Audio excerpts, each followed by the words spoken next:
I'm Jake. And I'm Christine.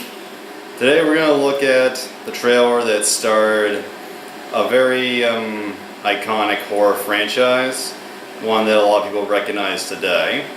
This is the trailer for the very first, the original, The Evil Dead, starring Bruce Campbell.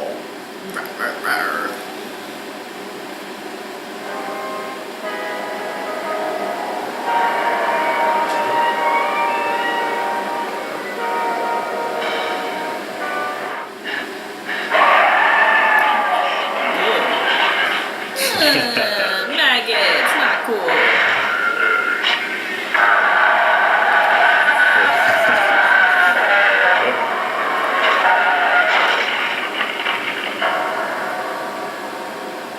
That looked like a fun scene to film. Yeah. By the way, today is Labor Day, so I thought this would be an appropriate movie to talk about because The Evil Dead really is a work of just hard work. Good example. This movie was filmed on a budget of $300,000 in 1979, I think. This movie has spawned so many films and TV shows. Have you heard of that new show, Ash vs. the Evil Dead? I have not. It's on the Star, one of the Star's networks, I think. Oh. It's like a TV show sequel to this franchise. Oh. And the guy you saw there, the guy who's screaming in the window, that guy is Bruce Campbell, who has starred in every one of the Evil Dead movies, and is currently the star of the TV show. Aww. He's carried all the way. That's awesome.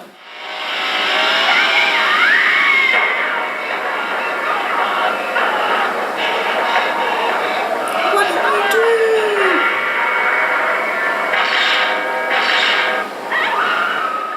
Yeah, and the director of these movies is Sam Raimi, best known, I guess, to many for making the Spider-Man movies with Tobey Maguire. Yeah, this was like their first big project for both men, and they've been friends ever since. That's so cool. And this movie, I remember seeing this trailer online when I was 13 or 14, and it just gave me the chills. Like, it looked scary, but also I thought, I have to see this movie. It looks really good.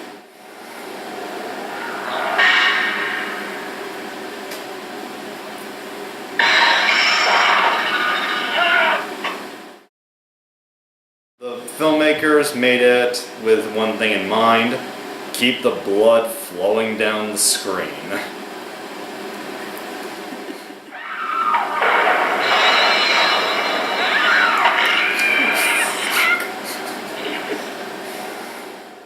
And I will say, there are a few things here that actually are, for the most part, the special effects and the violence are very low budget, a little campy, but in a fun way.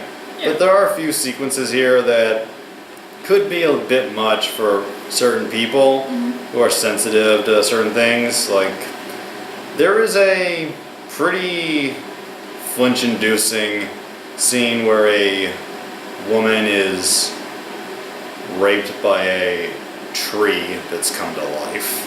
So that might turn a few people off, and if it does, I'm glad I can give you the heads up.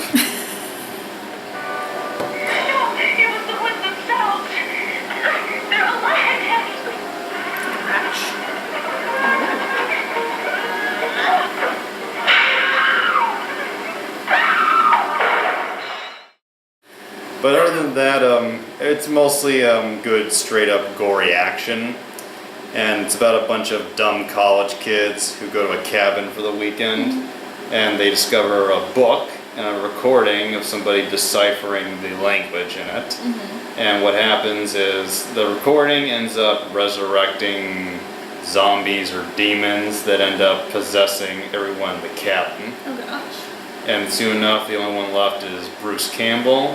And listening to the rest of the recording, he finds the only way to kill them is to, no, this is not much of a shock, chop them up. Body dismemberment. And that scene where he pulls back the curtain to reveal the chainsaw. I don't care what happens to her. She's your girlfriend, you take care of her.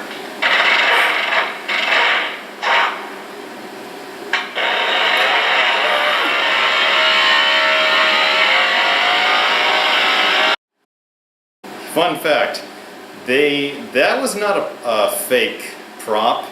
They were using a real chainsaw when they filmed that scene, and Bruce Campbell or whoever was holding it for the close-ups had to be very careful because they really were holding a running chainsaw over this actress's head. Oh, God. Yeah. I don't think you can get away with things like that anymore. Well, you could, but if she dies, you're in a lot of trouble. Just a little bit. Blood! Blood! And the last thing to say is, the sequel was Evil Dead 2, and then there was Army of Darkness, the third movie. And, well, these are great horror movies. The two sequels take on a more horror comedy approach. Oh, yeah. And there's also this weird thing with the Evil Dead movies where they're sequels, but at the same time, they almost feel like they're kind of remaking parts of the previous film. It's a little hard to explain. You'd have to see them to understand. But does that look like a 80s horror film you would check out? Of course. Sweet. Good special effects. See you next week. Adios. Now.